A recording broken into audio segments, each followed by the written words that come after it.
आदरणीय दर्शकवृन्द नमस्कार। नवार्ण मन्त्र जपद्वारा कुण्डलिनी जागरण र त्यसका लक्षणहरूको बारेमा चर्चा गर्ने क्रममा मूलाधार चक्र, आज्ञा चक्रमा हलचल, कम्पन, झन्झनाहट, खिचाव, दबाव, मूलाधार चक्रबाट शक्ति स्वाधिष्ठान चक्रसम्म पुगेको कुरा मैले यहाँहरूलाई अघिल्लो भिडियोहरूमा उल्लेख गरेको थिएँ। आज थप लक्षणहरू र थप सङ्केतहरूको विषयमा चर्चा गर्नेछौँ।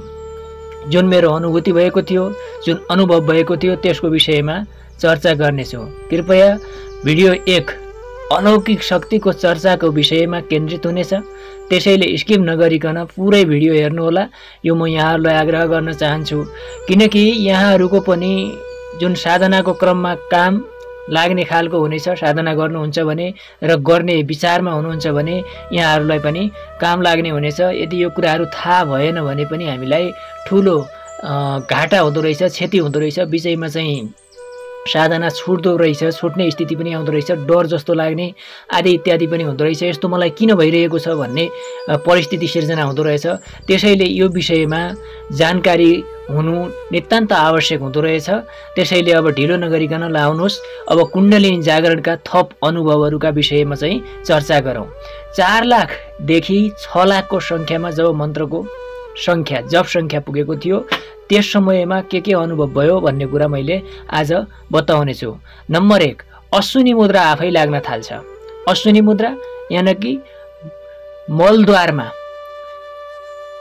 सनसनाहट झन्झनाहट त हुन्छ नै, त्यसको अलावा आफै खुम्चिने, फुक्ने, खुम्चिने, फुल्ने, खुम्चिने, फुल्ने, जसरी घोडाले दिशा गरिसकेपछि आफ्नो मलद्वारलाई खुम्चाउने र फुलाउने काम गर्छ नि, त्यसैले अश्विनी मुद्रा भन्दछन् त्यस्तैलाई। र त्यस्तो किसिमको परिस्थिति हुन्छ अथवा अश्विनी मुद्रा आफै लाग्न थाल्छ।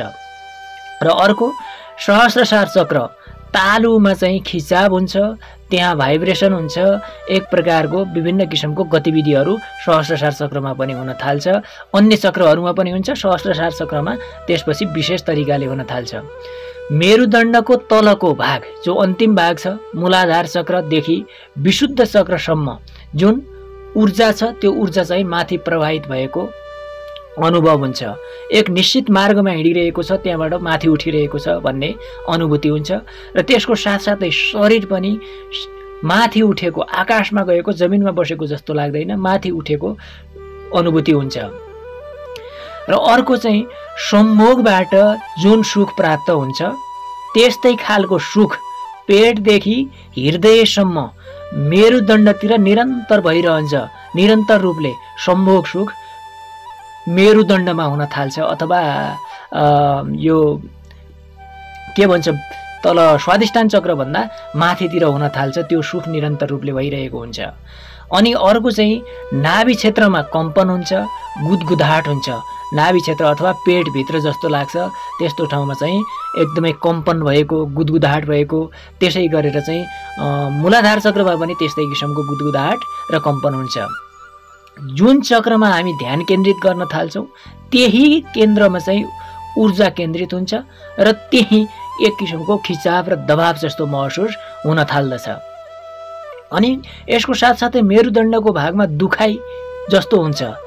दुखाइ किन हुन्छ त भन्दा जुन ब्लकेज छ मार्गमा, बाटो जुन बन्द छ, जुन बाधा छ, त्यो बाधालाई हटाउँदै ऊर्जा अथवा कुण्डलिनी शक्ति मा जगदम्बिका जब माथि उठ्न थाल्दछन्, तब चाहिँ त्यो बाटोलाई सफा गर्नुपर्ने, त्यो ब्लकेजलाई हटाउनु पर्ने हुन्छ।